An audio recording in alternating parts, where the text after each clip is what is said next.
Hi there! Good morning, good afternoon, good evening, and good day. RJYC Vlog here. So mag-react lang tayo ng mabilisan dito sa awayan sa The Hague with Attorney Harry Roque and with Alvin. So ito lang ang magiging reaction ko dyan kasi nakita ko nga kung how did it started. And apparently, this guy Aldo posted something about Attorney Harry Roque eating dun sa birthday ni Alvin. So, syempre, na-trigger ang Attorney Harry Roque dahil sa itong si Aldo ay nambabastos na pati pagkain ni Attorney Harry Roque doon ay binigyan niya ng like nang-aasar, ganon. To be honest, etong si Aldo ang may kasalanan dyan. Kasi sana pinalagpas na lang niya yung birthday ng kanyang kaibigan na si Alvin. Kasi hindi naman matitrigger ang isang tao kung hindi nag-uumpisa ang isang tao. If something started ng isang pagiging like pagkakaroon ng misunderstanding, if the other side started it, the other person will react. Because in any actions, there is a corresponding reaction. So, dahil sa action na ginawa nitong si Aldo na mag-post ng kind of mocking or insulting Attorney Harry Roque eating at The Hague's Alvin's birthday, parang gusto niyang, meron siyang, nangiinsulto siya. As simple as that, nangiinsulto siya. Kaya na-trigger ang inis ni Attorney Harry Roque kasi nabastos siya. Yun, nabastos siya. Kapag ikaw ay nababastos and hindi mo alam kung at that moment ay kaya mong magtimpe. Sa pagkatao ni Attorney Harry Roque, he is not the type of person na he's just gonna say whatever. He will say something kasi yun ang pagkatao niya. So technically, itong si Aldo ang nag-umpisa. Kumbaga, wag kang nag-uumpisa ng anumang bagay na magkikreate ng misunderstanding. And you started it, Aldo. You started it. Kaya tuloy, itong si Alvin na damay. Ang point dito ni Attorney Harry Roque is dun lang kayo sa tama. Kung alam nyo na mali na yung ginagawa ng isang tao, susuportahan nyo pa rin ba? Kasi, like, if you are claiming to be Duterte supporters, you should act like one. Because if you are really a Duterte supporters, Dutertes doesn't want a person or whoever, hindi nila pagkatao ang maging bastos sa matatanda. Lalong-lalo na kapag yung tao na yun ay, isipin nyo na yung tao na yun ay isa sa sumusuporta at masugid na talagang nagsusupport sa mga Dutertes. Tapos babastusin nyo lang ng ganon-ganon. If you guys have misunderstandings, you should have at least like with for Alvin's birthdays, for the sake of your friend's birthday, you should like shut up and let the birthday go smoothly as it is. Pero you started it. So, ikaw ayan. Sa'yo yan, Aldo. Ikaw ang nag-umpisa niyan. Ngayon, kung sasabihin nyo naman, i-discuss na natin yung about sa awayan nyo nila Maharlika at yung kanyang mga kasamahan niya. To be honest, kung mapapanood nyo lang ang vlog ng Maharlika o ng mga kasama niya, hindi naman talaga kayo tinitira. Nagkakaroon lang ng ganong tirahan kapag ka natitrigger sila, if you guys say something. Hindi sila ang nangunguna. Palaging kayo ang nangunguna. Tapos, nagkakaroon ng siraan sa isa't isa. Yung isa, babatuhin ng isa ng ganto. Tapos yung isa, babatuhin naman yung isa ng ganon. Like back and forth, bickering each other. And it's very obvious that you guys didn't talk yet na pag-usapan yung mga shortcomings ng isa't isa. Kasi walang nag-giveaway. Pero kung babalikan nyo yung mga naunang panahon kung saan nag-umpisa yan, dun talaga yan sa disrespecting Attorney Harry Roque. When you disrespect someone and they are not accustomed, they are not used to people disrespecting them, especially kung yung sitwasyon ay face to face. So, that time, Alvin and whoever started it doon sa The Hague, disrespect Attorney Harry Roque. And instead of maging mababa at instead na mag-apologize at instead na magkapatawaran, parehas kayong may mali dahil nag-vlog kayo ng inyong mga inis sa isa't isa. Nag-vlog si Maharlika, nag-vlog ka din Alvin, at napanood ko yung both sides. Nakita ko doon, Alvin, na nangiinsulto ka din. Ininsulto mo si Attorney Harry Roque, kaya naman nag-react si Maharlika. So technically, you guys both are in mistake, are at fault. Wala sa inyong malinis. Parehas kayong may kasalanan, sa totoo lang. Pero sa nakikita ko ngayon, nakikita ko na parehas kayong matataas, parehas kayong hindi nagpapakumbaba. At nakikita ko rin na kayo sa team mo, Alvin, dyan sa The Hague, masyadong mataas ang tingin nyo sa mga sarili nyo. Hindi kayo gumagalang sa mga nakatatanda sa inyo. At hindi ganyan ang moral na itinuturo ng mga Dutertes. Kasi as far as I know, hindi naman magre-react si Maharlika o si attorney kung siguro naging mababa na lang kayo. Kasi kayo yung nakababata eh. I'm not saying na tama si attorney and tama si Maharlika. Pero sa nakikita ko, kulang lang sa respeto eh. Kasi kung siguro nire-respeto nyo si attorney at saka si Maharlika, natapos na to eh. Pero nakikita nila na you guys are not respecting them. That's why lumalaki yung gulo. Yun. Si Alvin at saka tong si Aldo, kasi sila lang naman yung nakikita ko, so hindi na ako mangdadamay ng iba. Yung mga posts and mga ano lang nilang nakikita ko. You guys are not respecting the elders. That's why. Lumaki na ng lumaki.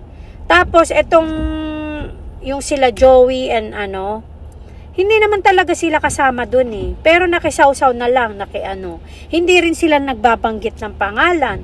Not even once na nabanggit yung Joey. Not even once. Pero she started attacking them kahit hindi naman siya kasali sa vlog. I know because I was there the first day na nagkaroon ng hindi pagkakaunawaan. Nanood ako both sides. And nakita ko talaga na ang pinagbulan ng gulo ay ang pagiging mataas. Kapag ang tao ay hindi marunong magpakumbaba, hindi talaga mariresolba ang problema.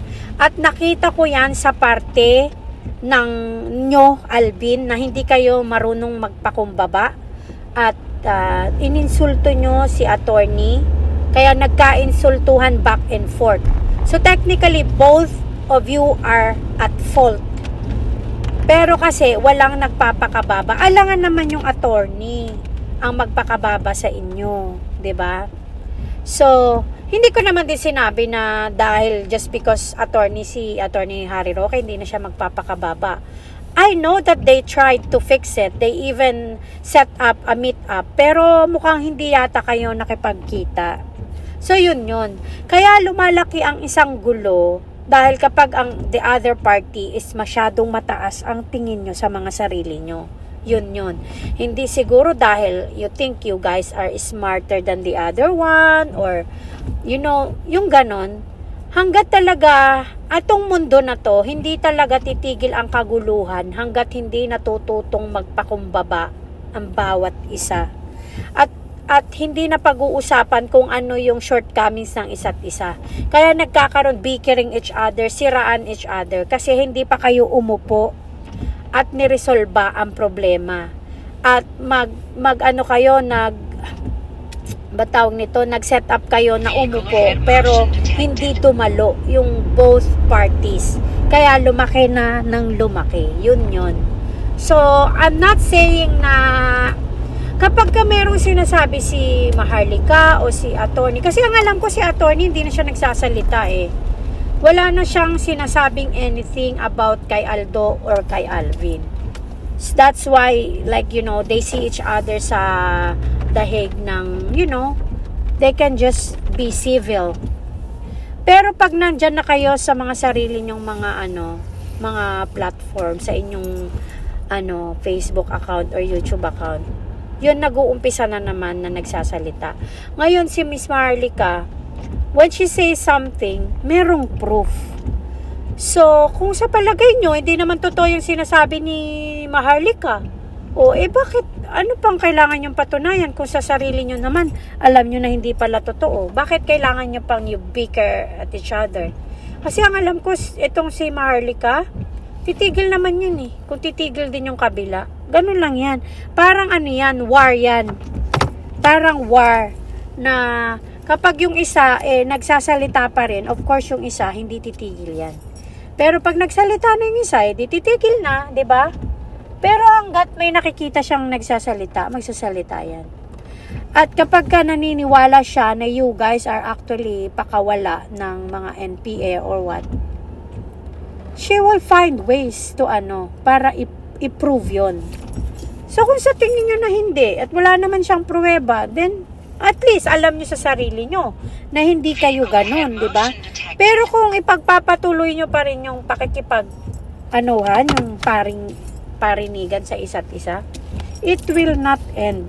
Hanggat hindi kayo natututong maging mababa na tao, it will not end. Kasi Maharlika is Maharlika. Wala pa kayo. Si Maharlika, nandyan na. She will say whatever she wants. Kasi strong din ang personality niya. Hindi siya magbabow down sa inyo. So, what I meant is,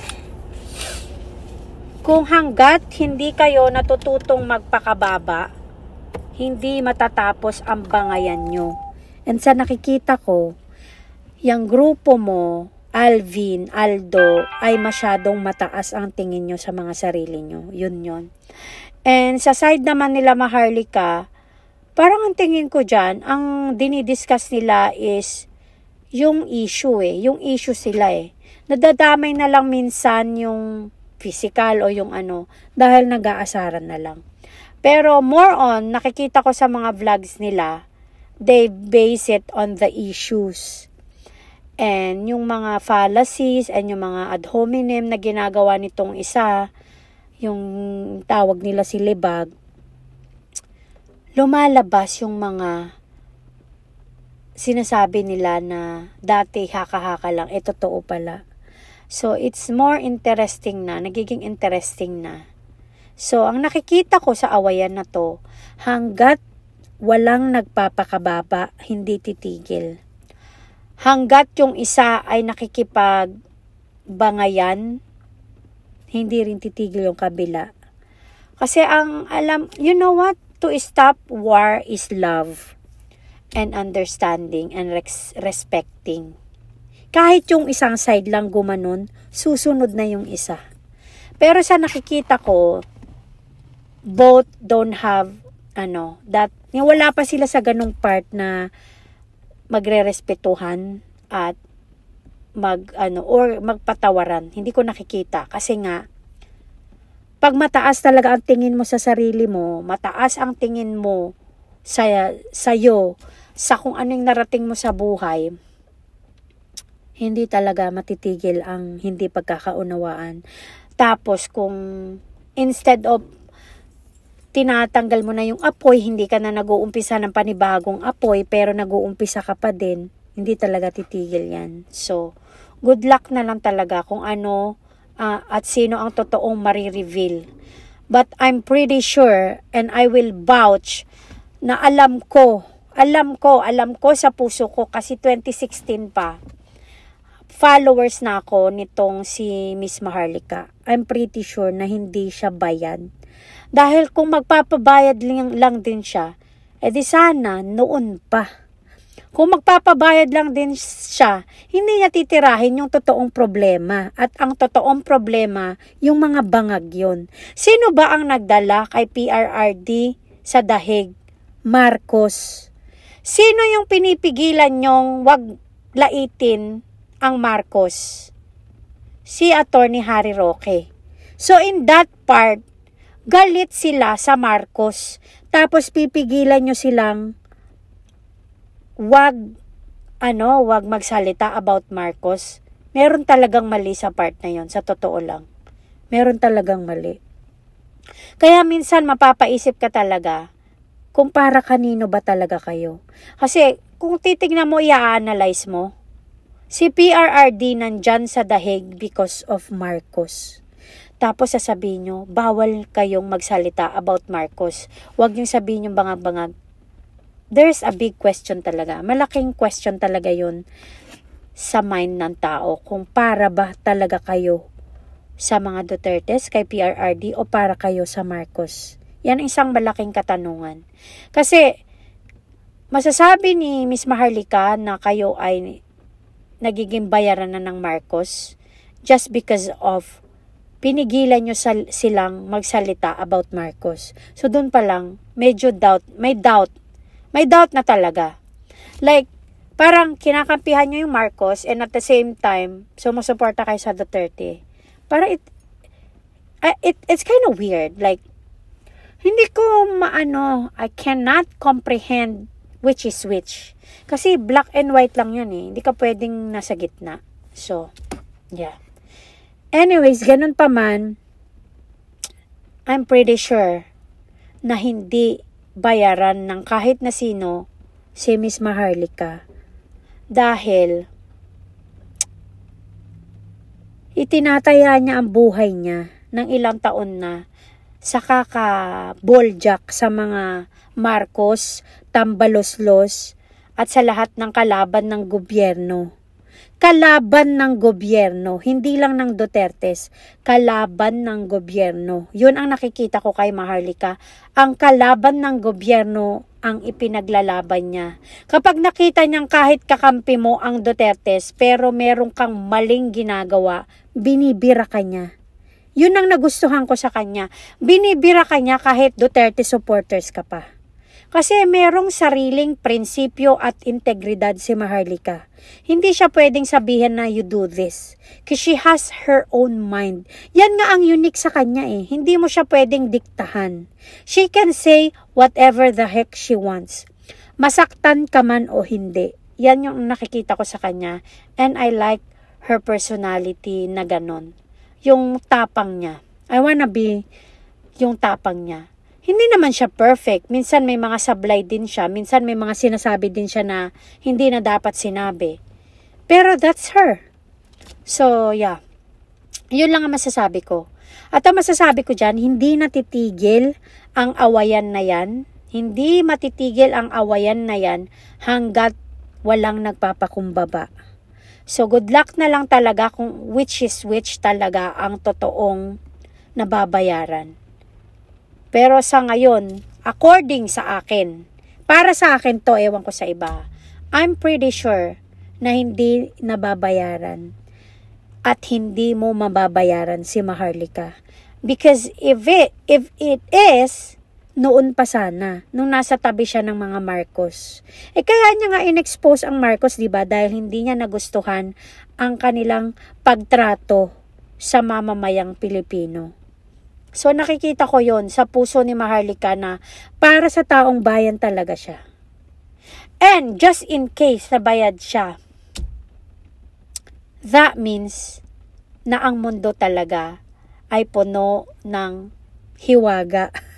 Hindi mo alam which is which. Pero at this moment, sa sitwasyon na nakikita ko ngayon, sa paraan ng pagsasalita niya, ng mga expose niya, I can say na 100% you can't pay this lady because she has her own principles, she has her own integrity, she has her own paninindigan. Paninindigan niya talaga kahit na sino ka pa. Titirahin ka niya kahit sino ka pa, kahit Duterte supporters ka pa, pag nakita niya hindi tama yung ginagawa mo at mali na, titirahin ka niya talaga. And that's what I want sa isang tao. Hindi one-sided. Ang nakikita ko kay Miss Maharlika, kung sino yung mali kung sino yung may maling ginagawa, kahit sino ka pa, Duterte supporters ka, dilawang ka pa, yellow tae, pinklawan, bobonistang loyalista, titirahin ka niya kung mali ka. So, yun lang yan. Anyways, kung walang magpapakababa, magtutuloy-tuloy lang to at aabangan natin kung sino talaga yung nababayaran. At ang isang malaking katanungan bago ako tumigil sa kadaldalan ko is, bakit yung nagdala kay PRRD na Marcos ay pinoprotektahan nitong mga nasa kabila? Yun ang isang malaking katanungan. So, let's just wait and see kung sino talaga ang ma-expose. But for now, I am for Maharlika. And whatever she's doing right now, I still believe na balang araw, mababago din ang takbo ng mundo. Yun. Okay? Babush. At itong masasabi ko sa mga matataas at malalaki ang tingin sa sarili, kapag mataas ang tingin mo sa sarili mo, masakit din at malaki rin ang lagapak niyan. Kapag hindi ka mababang tao at imbis na magpakababa ka, nangiinsulto ka pa, you are going nowhere.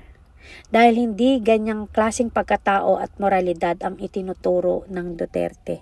At hindi ganyan ang Duterte brand ng pakikipagkapwa-tao. Ang Duterte ay mababang tao. Ang binibira ng Duterte masasamang tao, mga kriminal, drug addict, mga makakaliwa, yan ang binibira nila. Pero kung yung kapwa mo Pilipino, dapat nag-iintindihan yan. Dapat yan nagpapatawaran. Pero kung mataas yung isa at ayaw tumigil, may something na yan. Yun lang. Anyways, hindi ko sinabing perfect si Miss Maharlika at yung iba pang mga kasamahan niya. I just see na doon sila sa issue. So, kung nadadamay man yung panlalait, kasi nilalait din sila. So, I said, I will repeat, whatever is your action, there is a corresponding reaction. So, when you start mocking and you start, bullying someone, yun din ang babalik sa'yo. Okay? That's it. Bye-bye.